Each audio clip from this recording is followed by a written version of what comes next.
A gentle summer morning should have brought warmth into every room of the Grand Harrington estate. Yet one place remained untouched by its glow, the bedroom of little Marina Hail. Outside, the sky hummed with birdsong and life moved as usual, but her room felt frozen, heavy with a quiet that never belonged around a child. Marina lay motionless on her wide white bed, her face drained of color, her breaths faint, and her once bright eyes losing their light with each passing day.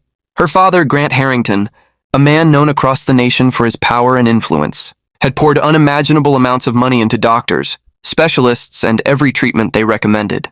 But nothing shifted. It was as if an unseen force was slowly pulling her energy away, weakening her in ways no one could explain. No answers, no progress, only fear.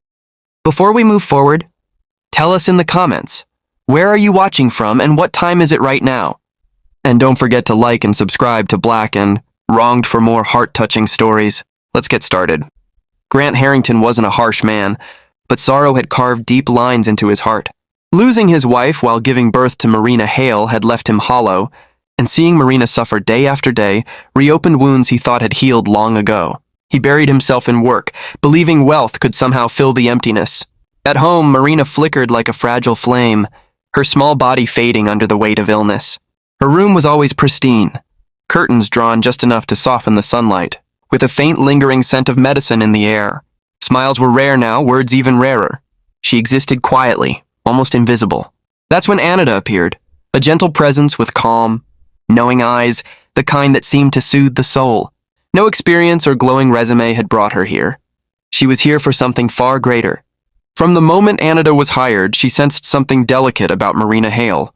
On the very first day she visited, Marina had reached out silently and brushed her hand against Anneta's. It was a quiet plea no words could capture. That simple touch was all it took. Anneta stepped into the Grant Harrington mansion, dedicating herself to Marina's care with careful, watchful eyes. She noticed how Marina's little spark seemed to fade in her bedroom, only to flicker faintly when led outside to the garden. She saw Marina startle in her sleep, trembling as if unseen shadows whispered nearby. Anneta observed every tiny shift in her breathing when she rested close to the floor. Something invisible pressed down on the child. It wasn't the air, it wasn't the warmth, it was something else entirely. Determined, Anneta swept through the room, cleaning, rearranging, changing sheets, moving flowers, adjusting the light, checking for hidden triggers, and inspecting every corner where danger might be hiding. But Marina's condition kept deteriorating. One quiet afternoon, sunlight danced gently across the floor as she slipped into a restless sleep. Her small hands twitched, her forehead furrowed, and her breathing grew shallow once more. Grant Harrington's heart raced. He moved carefully around her bed, instincts urging him closer to the floor. Something unexplainable made him glance beneath it. Slowly, he knelt and lifted the white bed skirt and stopped in his tracks. Hidden in the dim shadows was an old wooden chest, worn and cracked, oddly out of place amid the mansion's polished modernity. Dust clung to its corners, yet everything inside seemed carefully arranged. A faded black and white photograph of a severe-looking woman, a rusted locket, dried herbs bound with fraying string, an antique rosary, and several pieces of parchment covered in symbols that neither Grant nor Anneta could decipher. These weren't ordinary toys or forgotten trinkets. There was an intentional, almost haunting weight to them. A chill ran down her throat as she sensed something more. The space beneath the bed felt unnaturally dense, as if it had been holding its secret, waiting to be discovered. Anxiety surged, yet she steadied herself. Marina Hail's life could depend on this. At that precise moment, Grant Harrington entered the room. His steps faltered the instant he saw Anneta crouched there. He covered his mouth, his eyes wide with disbelief and fear, recognizing the photograph even before Anneta could lift it.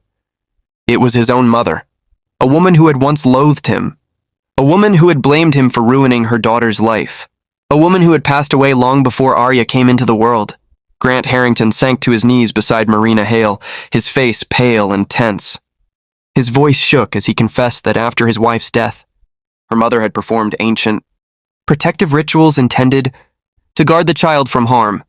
But Grant, relying only on logic and reason, had instructed the staff to remove everything years ago. He had assumed all traces were gone. Yet somehow, a small chest had found its way back beneath Marina's bed, not as a safeguard, but twisted into something far more sinister.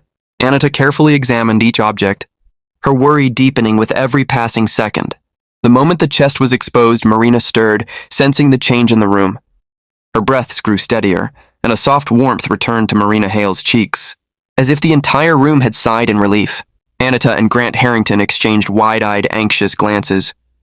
That evening, Anneta insisted Marina sleep in the guest room right beside her. For the first time in many months, Marina slept calmly, no shivering, no rapid breaths, no clammy sweat. Days went by, and the little girl who once looked so frail began to smile again. She grew stronger, wandered through the garden, painted in bright, cheerful hues, and even let out quiet giggles while Anneta braided her hair. From afar, Grant Harrington watched, his heart heavy with emotion, realizing how much he had overlooked while lost in his own sorrow. He had always believed that money could fix everything.